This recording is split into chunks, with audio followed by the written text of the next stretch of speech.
Assalamualaikum warahmatullahi wabarakatuh. Saya Fadila Saputri dengan NIM triple 201043 dari kelas PJMI 01, Program Studi Pendidikan Guru Madrasah Ibtidaiyah, Fakultas Ilmu Tarbiyah dan Keguruan, Universitas Islam Negeri Raden Patah Palembang. Nah, di sini tujuan saya membuat video ini adalah untuk memenuhi ujian akhir semester pada mata kuliah pembelajaran tematik dengan dosen pengampu Ibu Alhiwana MPDI. Selamat menyaksikan.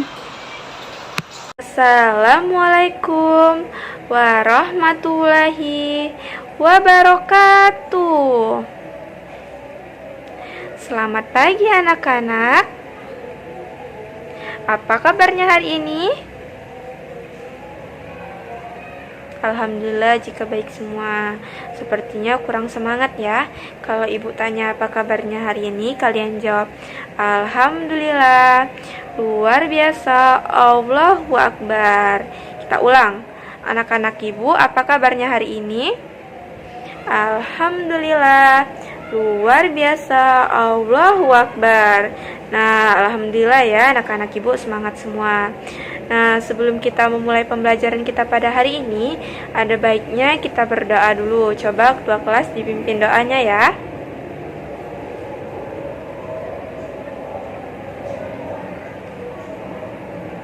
Berdoa selesai. Nah, alhamdulillah ya kita selesai berdoa. Semoga pembelajaran kita pada hari ini dapat diterima dengan baik. Nah, baik.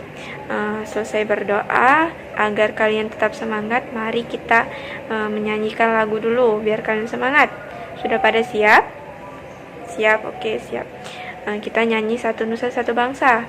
1, 2, 3. Satu nusa, satu bangsa, satu bahasa kita. Tanah air pasti jaya untuk selama-lamanya. Nah, alhamdulillah ya. Masih semangat anak-anak ibu? Alhamdulillah jika masih semangat. Nah, sekarang ibu mau ngecek kehadirannya dulu nih. Coba, Valia ada yang nggak masuk hari ini? Masuk semua. Alhamdulillah, antusiasnya semangat sekali ya masuk sekolah. Coba ibu absen dulu biar ibu tahu. Fatimah Tuzahra hadir? Hadir. Diana Ramadina hadir? Okta Fitriani hadir? Wines hadir? Hadir. Alhamdulillah jika hadir semua. Pintar-pintar ya anak ibu. Sebelum memasuki materi kita pada hari ini, ibu mau membacakan tujuan pembelajaran kita pada hari ini. Tujuan yang pertama, setelah mendengarkan penjelasan dari guru, siswa dapat mengetahui pengertian dari contoh teks non-fiksi. Yang kedua, dengan mencermati teks non-fiksi yang disajikan, siswa mampu menemukan pokok pikiran dalam bacaan secara tepat. Yang ketiga, dengan mencermati teks non-fiksi yang disajikan, siswa mampu menemukan pokok-pokok pikiran dalam bacaan secara tepat. Dan yang terakhir yaitu dengan mencermati teks bacaan, siswa mampu membuat pertanyaan-pertanyaan sehubungan dengan bacaan tersebut dengan tepat. Nah, jadi itulah ya tujuan dari pembelajaran kita pada hari ini. Nah, baiklah ya nak, ibu sudah membacakan tujuan dari pembelajaran kita pada hari ini. Ada yang tahu materi kita pada hari ini tentang apa? Ya, coba. Ya, benar, materi kita mengenai tema 5 ekosistem, subtema 1 komponen ekosistem, muatan bahasanya, teks non-fiksi.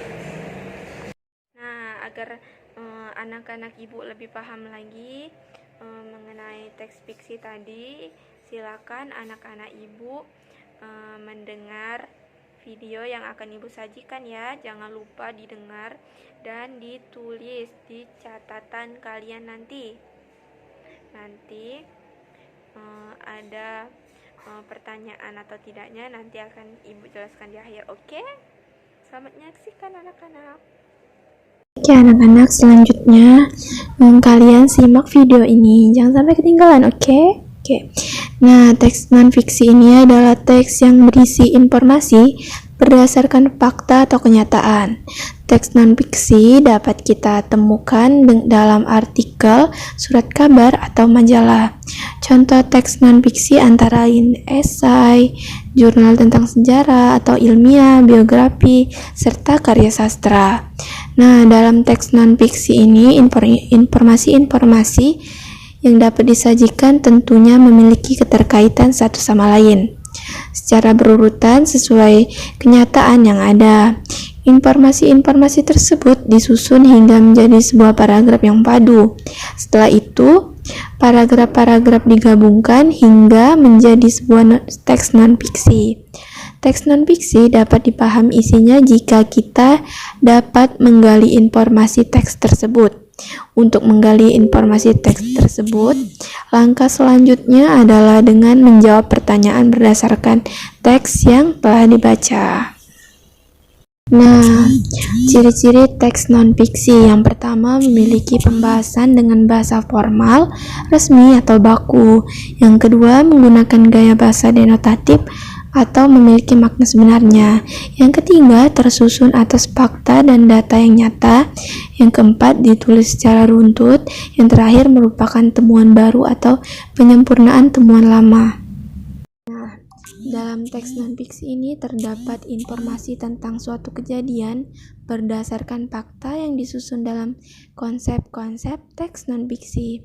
Selain dengan menggali teks informasi, konsep teks non-fiksi dapat diketahui dengan menentukan ide pokok dari setiap paragraf yang terdapat pada teks non-fiksi. Ide pokok teks adalah inti permasalahan dari satu teks. Ide pokok berisi gagasan dasar mengenai pembuat teks. Untuk dapat menentukan ide pokok teks, kamu perlu membaca teks dengan seksama. Perhatikan setiap kalimat pada masing-masing paragraf ya. Dalam satu paragraf teks non-fiksi, biasanya terdapat satu kalimat yang mengandung informasi atau permasalahan dasar dari teks tersebut.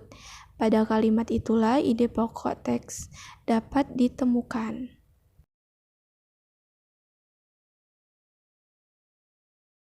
Nah, cara menentukan ide pokok dalam teks non-fiksi. Coba kita baca paragraf ini ya. Ekosistem yang terdapat di bumi dapat dikelompokkan ke dalam beberapa jenis. Berdasarkan cara terbentuknya, ekosistem dapat dibedakan menjadi dua, yaitu ekosistem alami dan ekosistem buatan. Ekosistem alami adalah ekosistem yang terbentuk tanpa ada campur tangan manusia, misalnya hutan dan laut. Sementara itu, ekosistem buatan adalah ekosistem yang dibuat oleh manusia, contohnya sawah, kolam, dan akuarium. Nah, pada paragraf tersebut, inti terdapat pada kalimat kedua, yaitu berdasarkan cara terbentuknya, ekosistem dapat dibagi menjadi dua, yaitu ekosistem alami dan ekosistem buatan. Oleh sebab itu, ide pokok dari paragraf dapat ditemukan pada kalimat inti tersebut. Ide pokok dalam paragraf tersebut adalah jenis ekosistem berdasarkan terbentuknya. Selanjutnya menemukan ide pokok dan informasi penting yang didengar. Nah, kita akan sudah belajar menemukan ide pokok dan informasi penting dalam sebuah teks non-fiksi. Kali ini akan mendengarkan teks non-fiksi. Setelah itu, kamu diharapkan dapat menemukan ide pokok dan informasi yang penting dari teks non-fiksi yang didengar.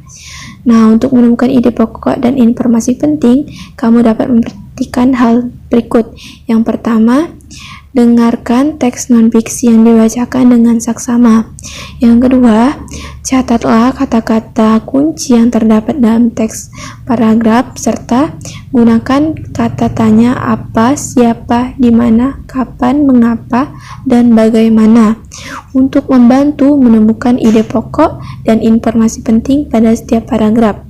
Nah, di sini di awal tadi kan kita sudah mendengarkan paragraf yang kita dengar tadi ya. Sekarang Ide pokoknya yaitu pada paragraf tersebut kalimat inti terdapat pada kalimat pertama yaitu nyanyian kelelawar. Selain untuk berkomunikasi dengan kelelawar lain, nyanyian kelelawar juga berfungsi sebagai alat untuk membantu saat terbang. Oleh sebab itu, ide pokok dari paragraf dapat ditemukan pada kalimat inti tersebut. Ide pokok dari paragraf tersebut adalah nyanyian kelelawar digunakan untuk berkomunikasi dan membantu saat terbang ya anak-anak. Nah, selanjutnya membuat ringkasan teks non-fiksi. Ringkasan merupakan informasi mengenai suatu hal atau kejadian yang disampaikan secara lebih singkat dan padat dari teks aslinya. Nah, membuat ringkas teks non-fiksi berarti menyajikan teks non-fiksi secara lebih singkat dengan mengambil intisari atau ide pokok dari teks tersebut. Hal-hal yang perlu diperhatikan saat membuat ringkasan teks non-fiksi yaitu membaca teks non-fiksi dengan saksama, menentukan ide pokok setiap paragraf, menyusun ide pokok tersebut ke dalam beberapa kalimat menggunakan bahasa sendiri. Yang terakhir, memperhatikan pemilihan diksi dan ejaan sesuai dengan EYD. Selanjutnya, menguraikan informasi penting dalam bentuk peta pikiran. Nah, kan kita tadi sudah mempelajari cara menguraikan dan menjelaskan informasi dari teks non-fiksi anak-anak. Nah, selain disampaikan melalui kalimat dan tabel, informasi dari teks non-fiksi juga dapat disampaikan menggunakan peta pikiran. Nah, peta pikiran ini merupakan suatu cara mencatat kreatif dan efektif yang disajikan secara ringkas. Peta pikiran biasanya disajikan berbentuk cabang seperti pohon. Nah, untuk menguraikan informasi menggunakan peta pikiran, kamu perlu menentukan ide pokok setiap paragraf dari teks yang disajikan. Kamu juga dapat membuat daftar pertanyaan untuk membantu menemukan informasi dalam teks. Membuat daftar pertanyaan dapat menggunakan kata tanya apa, siapa, di mana, kapan, mengapa, dan bagaimana. Setelah menentukan ide pokok teks serta jawaban dari pertanyaan yang diajukan, kamu dapat menuliskan dalam sebuah peta pikiran. Nah, coba anak-anak lihat ya bagian yang ada di samping. Nah, sekian video dari Ibu. Semoga bermanfaat ya anak-anak. Nah, Ibu rasa nonton videonya sudah cukup ya. Ada yang ingin ditanyakan? Sudah ngerti semua? Alhamdulillah, anak-anak Ibu sudah ngerti semua. Anak-anak Ibu pintar dan cerdas. Nah, selesai sudah anak-anak pembelajaran kita pada hari ini. Sebelum Ibu tutup, Ibu akan menyimpulkan hasil pembelajaran kita pada hari ini. Jadi teks non-fiksi itu merupakan teks yang bukan berdasarkan rekaan ya anak-anak. Contohnya jurnal, tesis, skripsi, makalah, dan lain-lain. Nah, tugas di rumah anak-anak Ibu buat buka halaman 260 di sana masih terkait materi cerita non-fiksi tadi ya. Jangan lupa dikerjakan, nanti dikumpulkan di minggu depan. Oke, jangan mengerjakan di sekolah dan jangan mencontek. Baiklah, Ibu tutup pembelajaran kita pada hari ini dengan melafazkan hamdalah, alhamdulillahirabbil alamin. Baik, ketua kelasnya dipimpin doanya ya nak.